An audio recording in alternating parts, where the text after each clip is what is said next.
welcome to Art's Not History, where today I'm delighted to introduce Andy Hazell, the creator of this amazing, well, how would you describe it?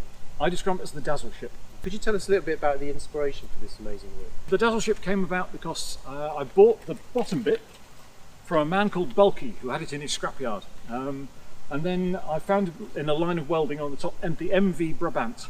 And I googled it and found that the motor vessel Brabant had been built in Antwerp in Belgium, and it had been painted with dazzle camouflage. This was the tender, so this was the little tiny boat the big freighter used to go and get pints of milk when they went into harbour. I found a photograph of the MV Brabant, and it had been torpedoed by the Germans during the Second World War, and it originally had dazzle camouflage. That meant I built the rest of it as a battleship. During World War I, the idea was that the dazzle camouflage scheme would break up the outline of the ship so it's hard to tell the distance and the heading when viewed through the periscope of a submarine. Would you say that's sort of typical of the way you work then? Are you a sort of a bit like a magpie? You find stuff and then get inspired, or? I'm very much that person who finds a thing and think, what else could this be? It's not the first time you've taken a vehicle and transformed it in some way, is it? I'm one of those people who has the attention span of a housefly. I work in 3-week chunks. If I can't do it in 3 weeks, I'm not interested. So I work very, very quickly, and I like making things out of things that I can find or things that are readily at hand. I call it indoor shopping. So everything that's inside the studio, I hate having to go out to go and order anything or buy anything. So all of this was made out of things that were lying around the studio. Did you make the hyperboloids on the top there, or was that something you Well had done, from something 15 else? points for that man for recognising a hyperboloid structure. Indeed, Russian towers, Russian radio towers, are made out of, if you imagine 2 discs filled with pins or rods, and you twist one that way and twist the other one that way, and you become a hyperboloid structure, which is incredibly strong. And I found a picture of those, which were there were 2 towers by Cadiz Harbour. And I thought, I've got to make those, and I looked them up, and they're on American battleships of World War I. And so a bit of license, I stuck them on this. I've got to say, Andy, this is the first driving a sculpture along to install it. Every home should have one. I phoned up the Ministry of Defence asking to buy a helicopter. Right. I said, oh no, we can't possibly do that. We need security clearance. I said, well, I should have security clearance. I used to be a Royal Parks gardener. And I said, well, if I give you my old postcode, then just look me up. And that's 381TA. And they said, oh, Mr. Hazell, yes, I see no reason why not. Really? So I had to bosk them down and bought a helicopter. Fantastic. Yeah, stop. Oh, misses. Yeah, we're going to go back. We're going backwards? We got reverse. Yeah. I have to pay extra for reverse. Where am I going? I was born in the late 50s, and I was promised a world full of flying everything and wonderful, and food that came in pills, and everything was just going to be fabulous. And now we're faced with this. Well, not this. This is quite nice. But this is out there in the world of Google and Amazon and Facebook. And it just makes me despair. So this is a bit of romance and folly. This is my homage to a better way, the world of the Jetsons, a world of magic and wonder. Because we live in a world of grey and Mondeos and people who drive Volvos, and it just makes your life disappear into your soul. Anyway, and so this is made out of the front half of a helicopter. It was 59 inches wide, and so I looked around for something 58 inches wide, which was a Daihatsu Hi-Jet, which was a dinky little Japanese van, originally a K car, which is designed for trying to get them down the narrow alleys in Japanese streets. Oh, in fact, I used to live in a wooden house. This is great. I used to live in a wooden house. They number houses according to when they were built. And the little wooden house that I lived in survived the 1906 earthquake. And so I lived in number 6, Jojobashi. Next to me was 1132. So imagine being a Japanese postman. Because it's on an earthquake fault zone, that means you can't have sewers. So at 3 o'clock in the morning, every Thursday, the poo truck would go round. And because it was Japan, they'd have little synthesized sounds. So you'd go bang, tak, tak, tak, tak, bang, tak, tak, tak, tak, bang, tak, and you'd be woken up by the bang, tak, tak, tak, tak, bang, and then it was part of the romance and wonder of living in Tokyo. The orrery is like a sort of, if you're going to be an interplanetary taxi, you want to know where you're going. So it's good to put us in space. So rather than have a GPS system, I actually have a map of our little bit of the universe, which is rather nice. A friend of mine, she was a gymnast, and so whenever she's done something, whenever she's finished a piece of work, she does puts her feet together, goes like that, and goes, "Thank you, thank you." It's almost like a curtsy in ballet. Almost like a curtsy. So like it's very much in the same vein as the Japanese. They bow to you when you do anything, and I rather like that idea. So you've arrived at your destination. Thank you. The family grew. It's actually 2 halves of a Jaguar underwing fuel tank. The tripod base I bought from an auction sale for £4. It's also made out of a corrugated iron water tank, a central heating system, pressurised water system, an old air compressor, all kinds of junk that's lying around. I live in a small town called Knighton, and the man Jay on the hill has a telescope. He looks for near-Earth objects. So every morning, California or Australia phone him up and say, "Look at that bit of sky. Is that thing about to hit Earth and wipe out all life?" So I thought I'd build Knighton's own missile defence shield, hence the rocket, fuel tank and pump. So the rocket is male, the fuel tank is mother, and the baby is the pump. Wow. Is this an actual is this a government place, or is this some guy who's No, doing it it's the Near Earth Object Observatory. Right, okay. And he borrows my cherry picker to clean the lens on his telescope. The family group sculptures are very much inspired by 60s wallpaper. They're that idea of the floral on something extremely horrible, the domestic, and then the military-industrial complex. I like the idea because I read that American families used to go and picnic and watch the nuclear explosions out in the desert near Las Vegas. Off to Green Valley, which is the last surviving Titan ICBM south of Tucson in Arizona.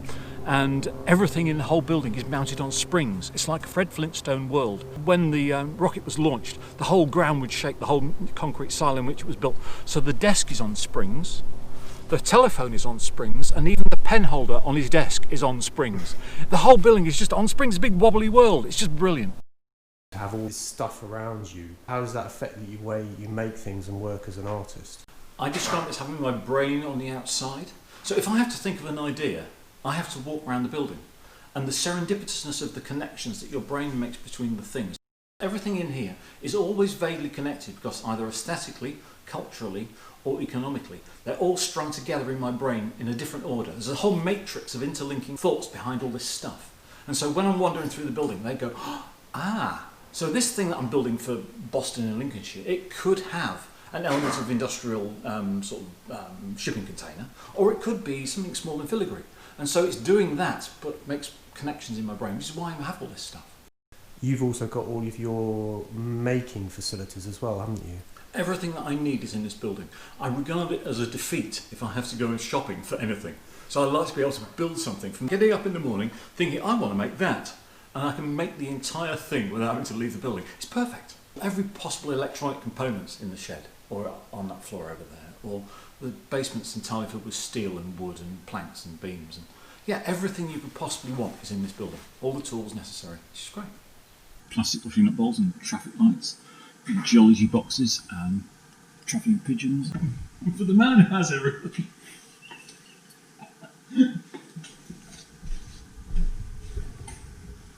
Intoxication. Oh, yeah. Ooh. Which nonetheless lights up. Hey!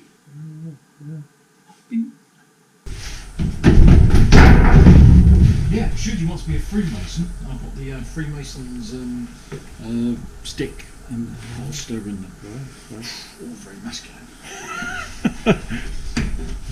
The speakers of York Racecourse. Oh, and the amplifier, so you can go price of peas, aisle 4. So what kind of magic goes on in this space? This is the general messing about space. This is, well, you see, as you can see, I've tidied because I didn't want you to get a bad impression of me and think that I was messy or anything. This is just how people live. It's like people have neat workshops. You think, you can't be doing anything in there. Whereas this is what life's normally like, because it's everything you possibly want is in here somewhere. In its badly organised kind of way, you have to step over things, but hey. If I ever look blank, it's probably because I'm trying to remember where the large orange handle screwdriver with the blob of red paint on it is. I know where everything is, I really seriously do, because every time I walk through the building I'm clocking where I left something. So yes, I do, that's why I'm looking quite perplexed most of the time, because I'm busy wondering, where did I put those dividers? It's a nice way of working, it's not precious, it's about the joy of making. Most people are very po-faced about what they do, and it's very serious, and they're going to have a special room to do it. Yeah, I could just show up. I could rock up with a bag full of tools and make it. That's the point. I'm a travelling artist, but in the fact that I've got stuck in this world full of stuff. Do you have a favourite tool that you use often? I've had this since I was 18.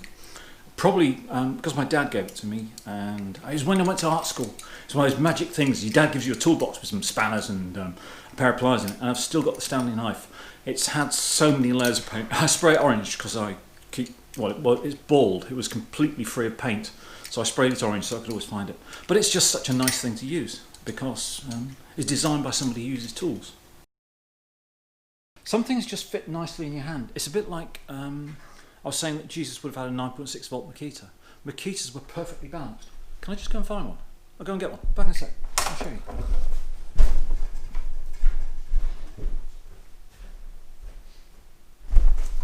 Okay. This is a 9.6 volt Makita.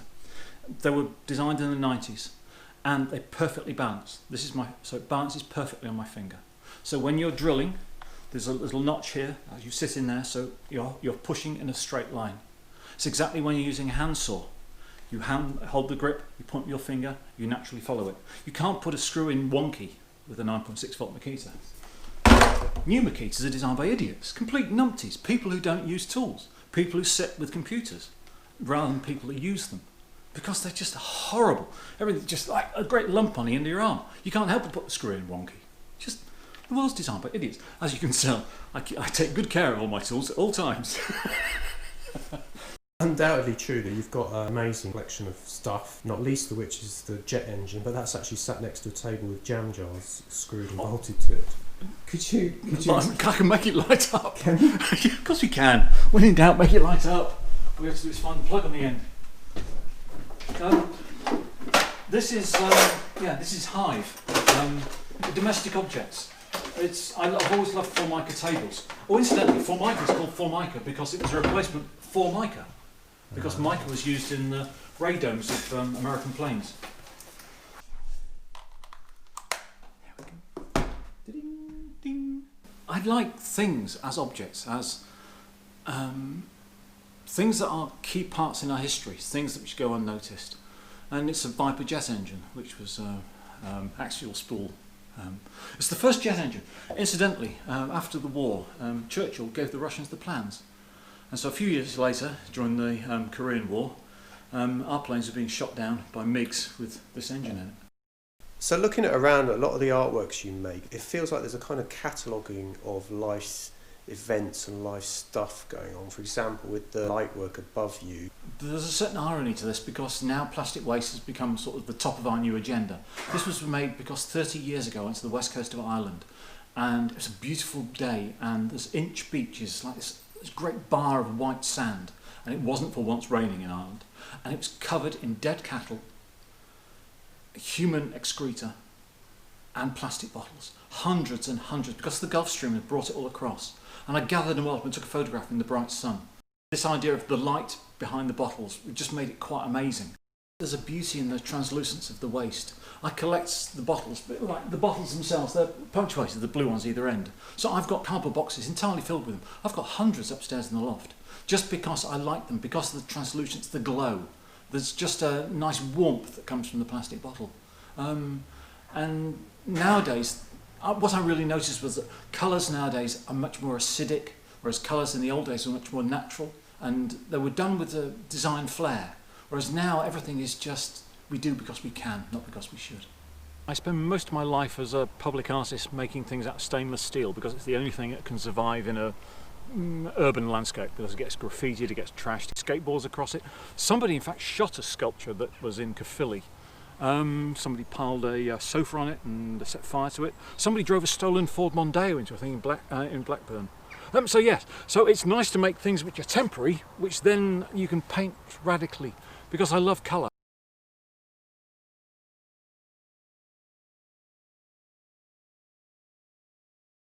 Could you tell me something about the rather fascinating cabinet you're stood in front of? This is the cheese cabinet.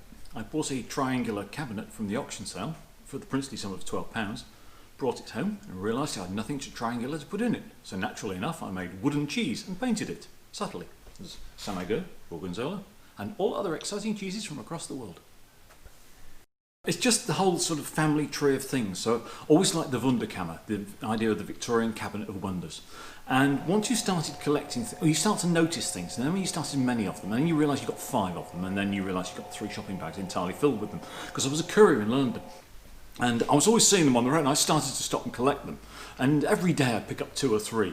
And so now I've probably got 150. And it's very, very rare that you get the same one. You realise that, my God, every car's got a different shaped rubber bung holding on the exhaust mount or the suspension bush or the shock absorber mount. And so I started to think, what must they be? They must be calling cards from space aliens. So late at night, the spaceship would land in Oxford Street, leave a little rubber calling card and disappear again. And I realised that's what they were. Smart, huh? I went to East Africa, and the Maasai, the benighted Maasai, the nomadic cattle herders, they realised that they had a very bad deal from the tourists. Tourists go by in the very expensive Toyota Dyna minibuses. They stop and take photographs of them under the trees, and occasionally they give them some money. So what they realised was they'd make little wooden cameras and go no, no, no, no, no to the tourist. So their wooden cameras had bits of bottle caps stuck on where the lenses would have been. So when the tourists were stopping their Toyota buses to take photographs of the Maasai would all go up with their little wooden copy cameras, so they're pointing back at them directly. And so because of this, I made my own camera cabinet out of bits of sawn-off log and paint and bottle caps. When I first came back from travelling, I lived at a Turkish restaurant, and outside the Turkish restaurant, threw out those big fat olive oil cans, 25-litre drums. And I started with my friend Lucy to chop them up and make things in the simplest possible way, exactly like somebody would sit on the pavement in India. So, and so this is made out of aerosol tin and galvanised steel wire. This is Germania. This is a journey through the Autobahn. So that's Bayreuth, and then all those are little shooting towers that you have in the forest. Lots of pine forest with the lonely railway track going in, which hints at bad things happening. The Ruhr, and then the Holy Trinity. So there's the Caspar David Friedrich, the Cliffs of Rügen there, and then there's the Aral sign and the McDonald's and the eatery that you always see on the motorway. So it's Germany in a sort of 1 square foot. Whereas that one's Tokyo, so it's much more relevant to the brashness and the light and the colour of Tokyo.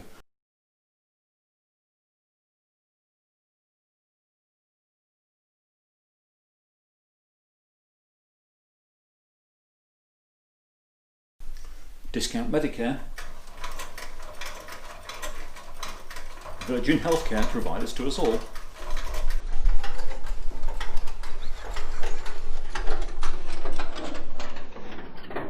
Friends that have birthdays, I make them a little tin cake, and then when I see them I give it to them, but many of them live far, far away. This is a map of space and time for Rebecca in Houston. That's for Belinda, she's a cowboy. This was for Luna, my dog, last year. This is for Jez, video editor, so it's a U-matic videotape. They're all made out of biscuit tins and glue tins and aerosol tins. That's for Beth, that's for Bridget with her Kubota tractor. Yeah, no, each one is relevant to them. And this was my son. Last year we went to India. He was 17, so I took him to India. Because I went to India when I was 17, so I figured it was about time. So it's the Taj Mahal. This space and this place, it's almost a way of life then, isn't it? Being here and just constantly making and that's all I do. Being and yes, there was nothing else. A friend of mine, Russell, he's a stonemason, and I remember him saying to me, "Would you mind if I stored my windsurfer in your building?" I said, "Yeah," and it struck me. I thought, "What? He does something else? He has a hobby? He doesn't just do this every hour of every waking up. This is my life. This is it."